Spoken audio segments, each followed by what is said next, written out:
destroy.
It's on you.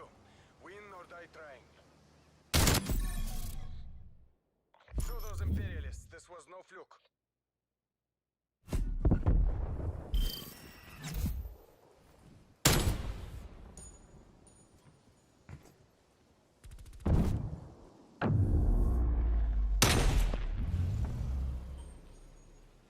Switching sides. Boys, we back. I hope you enjoyed the 35-minute video where a dick went into my mouth every couple minutes. Back to ranting about shit I've continuously been dealing with as a solo dolo upstart slayer, solo dolo shitter. During my last video, I was talking about the ping system.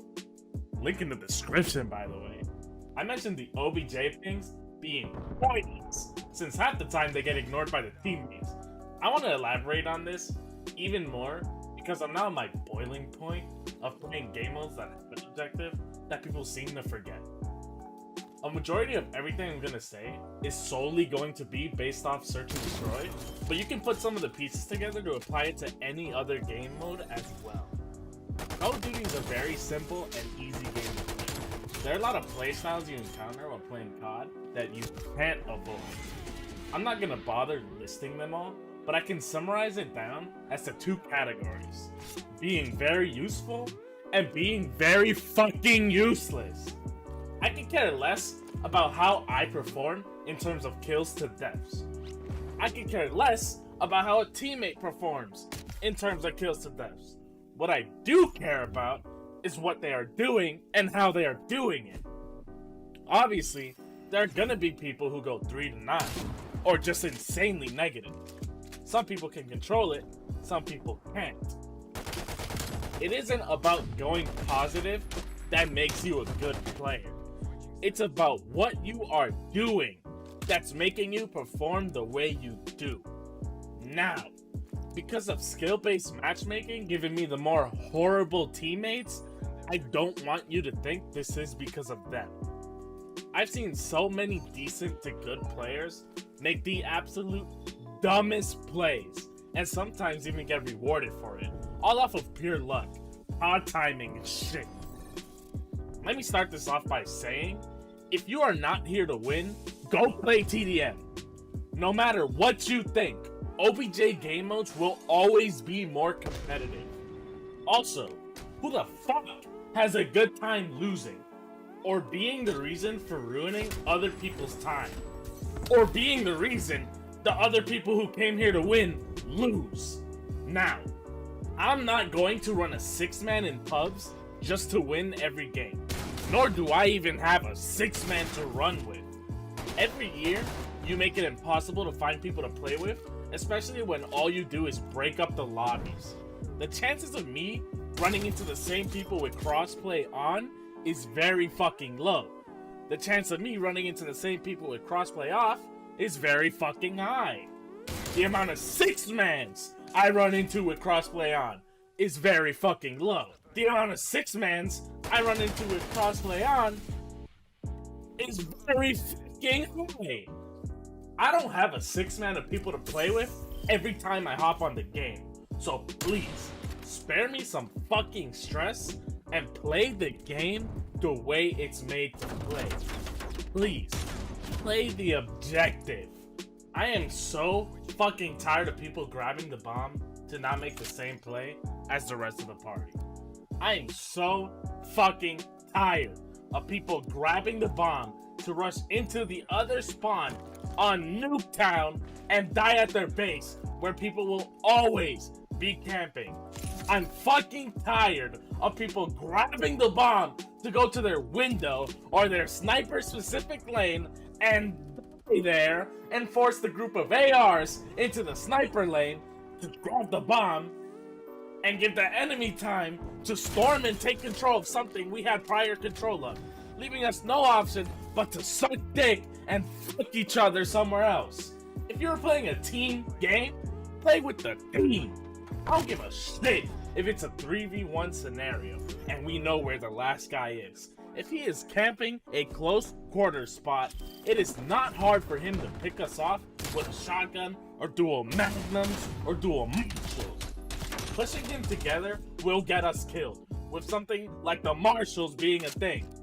Pushing him one by one is a death trap, and just giving the guy a chance to clutch. The best play in this scenario is to sit back and pre-aim the only ways he can come out of and force him to come out by forcing him to play OBJ. But when you go fucking chase him down with the bomb alone and die, you are now just fucking all of us up. Stop being greedy. Please, stop being greedy. If being greedy gets you killed, why do you want to keep being greedy? You know when being greedy is fine? It's when you're in a 6v1 scenario where the entire team has taken control of 90% of the map and there's a whole ass minute left. But even with that, you should still plant the bomb. It's easier for everyone to force the guy to make a play than to play hide and seek with the guy who's clearly trying to waste our time. What if he doesn't play the OBJ? And chasing him down would have been the better play. Would you rather secure the win or give the guy a chance? The guy has a chance to pull off a 1v6 clutch if we decide to say, fuck the bomb. But he doesn't stand a chance to win anything if we just play the fucking game. It's called being tactical and smart, not retarded. You want to level up your gun? Cool. I know it's much easier to do all that shit in Search and Destroy. But do so without throwing the match for everyone else. I cannot win if half my team fails to get a kill without attempting to control any portion of the map. I can't predict where all 6 people on the other team are going to be. I cannot predict that 4 of them are going to be using shovels and get to the map faster than me. I cannot get any map control at all if I just sit in my spawn and camp them out. Because once they plant the bomb, it's over for me. There's no winning in this situation. As a solo player or as a party of 2, it's a team game. You have to do shit together. And that's playing the objective. Now sure, there are situations where playing the OBJ can get you killed, but this is something that we call luck and COD timing. In a 1v1 scenario and there are only 20 seconds left and you clearly have to plant the bomb, you have 2 options. Plant the bomb and hope the guy isn't waiting to check the bomb last second and fuck you up, or to go hunting for the guy. This is a luck scenario. There's nothing skillful to be done here. Chasing and running the risk of not finding the guy is the more stupid option to me. Just fucking plant. And please, plant at the bomb site that's least expected. There are 2 bombs, so there's a 50-50 chance. But you're surely able to throw off your enemy by planting at the worst location. There's no map in the game where people want to plant at either location. Even a map like Raid. A bomb site in Raid is absolutely goated compared to B bomb. There are less spots to check, which is why people like planting there, because defending it is super easy. So in a 1v1 instance, you're much better off to plant at B because it forces the enemy to play very aggressive, considering the low amount of time he has to check everything that's there. And if he wasn't there, he has even less time. In my opinion, there shouldn't have been a scenario where it's a 1v1 and there's 20 seconds left, but shit happens. And at that point, you have to take chances. I've seen more rounds lost because my teammate decides to not play the game. So please just plant. I don't want to hear, oh, but what if they're trying to give information? If you have the bomb, you're forced into the aggressive role. There's no playing back with the bomb. Move with the team. As for giving information, bitch, we aren't in a party. What information is he trying to give to me? A ping? That doesn't tell me that the entire team is pushing or if it's just one guy. And it also doesn't tell me if he's either pushing us or if he went back to his spawn. The only info he's giving is information to himself, in which it becomes useless to even attempt doing anything alone or trying to get a pick. If he gets 3 picks, good to him. He took a risk and it worked out well. But guess what? I'm not asking for dumb luck. I'm asking for safety gaming. Please, make Search and Destroy game chat exclusive again. And I like that you can talk to your teammates even when they're dead. But if you can disable game chat or make it so you can only listen and talk to people in your party, playing without a full party becomes ass. Pinging is not a reliable source of communication, and being on console makes the in-game messaging system dog shit.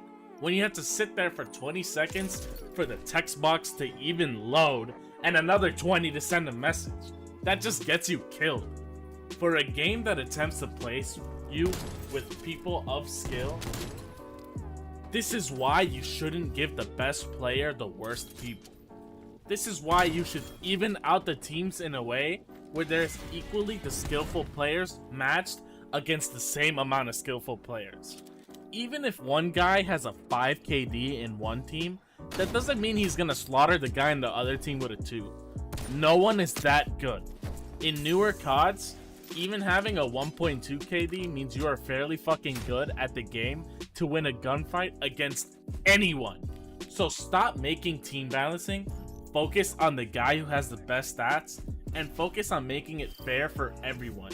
It's easy to pad stats in the game if you just ignore objective. And it's very easy to stay alive and lose, but still go 12-0. So fuck off. And please, if someone doesn't move for 30 seconds without as much as aiming their sight or moving at all, kick them from the game. I run into so many AFK people and I'm hands fucking down certain. This can be cut down if you just detected that they haven't chosen a class before the round starts, as well as stop forcing us into finding another lobby the second we finish the match. If people want to play the game and all of a sudden something comes up and they drop their remote, they shouldn't be allowed to sit there for 3 rounds until the game says, okay, they're AFK. The game could have went so much more different if I had a teammate that was actually playing for those 3 rounds and making a play. Stop fucking me over because you want to be fair to the guy who's clearly throwing. People should be aware of their time if they hit quick play. Don't let people being stupid be the reason the game isn't enjoyable for other people. Oh, but this can be easily countered by having the guy force himself to put the control or press a button on his keyboard that keeps him in constant movement. So, introduce a vote to kick system. I don't give a fuck if the vote to kick system can be abused in any way. As a solo player, I am trying my hardest to already carry the weight of having less manpower. I should be allowed to ask to kick this fucker who isn't playing the game at all. Yeah, the system can be abused to kick someone for doing good if the team wants to troll. But if SBMM is truly trying to get people who are skilled and want to win, the chances of this happening are super fucking low. And I don't think anyone wants to kick out the guy who is the reason why they're winning. The only reasons to kick people should be for cheating, not playing OBJ, and AFKing. Simple as that. Another suggestion. If I am a solo player, please only match me against other solo players. Match your games based off how many people are in your party. If it makes a game locked to 4v4 and 5v5, it shouldn't fucking matter. It's a fair game for both parties.